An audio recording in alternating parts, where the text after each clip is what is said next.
Comenzamos saludando al Señor, como solía hacerlo San Francisco de Asís. Te adoramos, Señor Jesucristo, también en todas tus iglesias que hay en el mundo entero, porque por tu Santa Cruz redimiste al mundo. Continuamos la serie de reflexiones dedicadas a conocer mejor a Francisco. El segmento anterior lo hemos dedicado a la primera parte de nuestra reflexión respecto a la experiencia de Francisco con los leprosos a partir de sus mismas palabras en el testamento: y el Señor mismo me condujo entre ellos, los leprosos, e hice misericordia con ellos. Este segmento lo dedicaremos a la segunda parte de dicha reflexión. Nos detendremos sobre todo en la expresión hice misericordia con ellos. El Francisco, que había experimentado la misericordia divina en sus experiencias previas de desolación, en las que se había sentido herido, como fueron, por ejemplo, la guerra, el encarcelamiento y la enfermedad, es el mismo Francisco que en su testamento se percibía conducido por Dios entre los leprosos a hacer misericordia con ellos, pues solo los amados aman. Sin embargo, la experiencia de hacer misericordia con los leprosos, más que conclusiva, será una experiencia fundante. Al menos así la percibía Francisco cuando la describió al final de su vida en el testamento.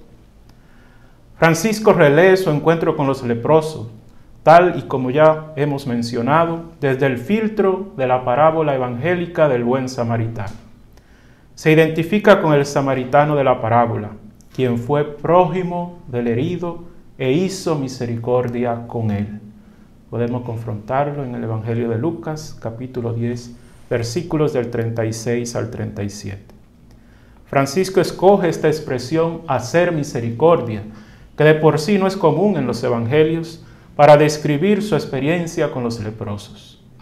Expresa así que se hizo prójimo de los leprosos al hacer misericordia con ellos. Esta es la experiencia que marcó el inicio de la conversión en Francisco, hacerse prójimo.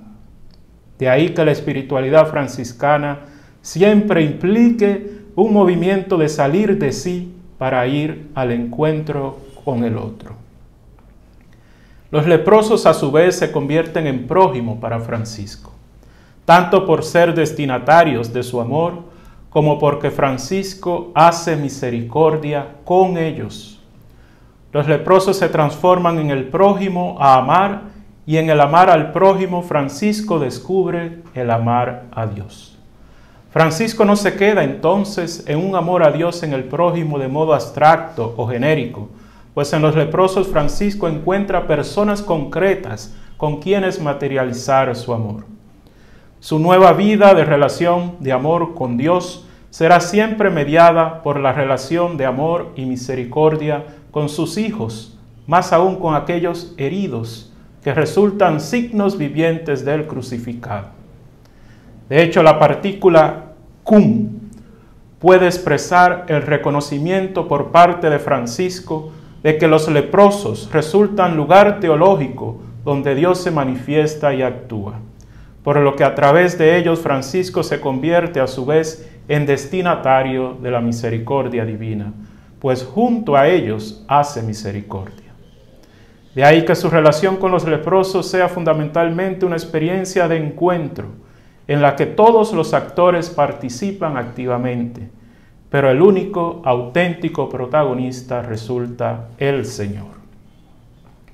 Algunos especialistas también vinculan la expresión hacer misericordia a la usada un poco antes por Francisco, hacer penitencia. Por lo tanto, hacer penitencia o conversión para Francisco equivaldría existencialmente a hacer misericordia con los leprosos.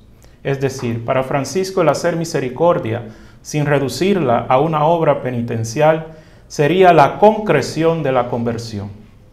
De por sí la expresión hacer misericordia era usada en textos litúrgicos en época de Francisco en el sentido de obrar el bien al prójimo siendo movido por el amor misericordioso de Dios, o sea, como el participar del obrar misericordioso de Dios en relación al hombre pecador.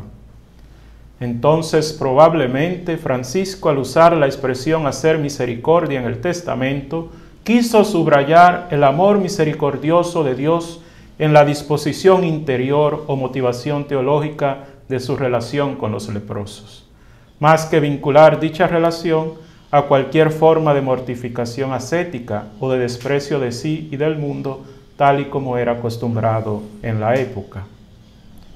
En conclusión, Francisco reconstruye su historia sagrada o itinerario espiritual partiendo de esta doble expresión: hacer penitencia y hacer misericordia, que muestran cómo Francisco percibe desde el inicio de su conversión o proceso espiritual al Dios que se hace presente y que actúa misericordiosamente en su propia historia, en modo particular a través de su experiencia concreta con los leprosos. Paz y bien.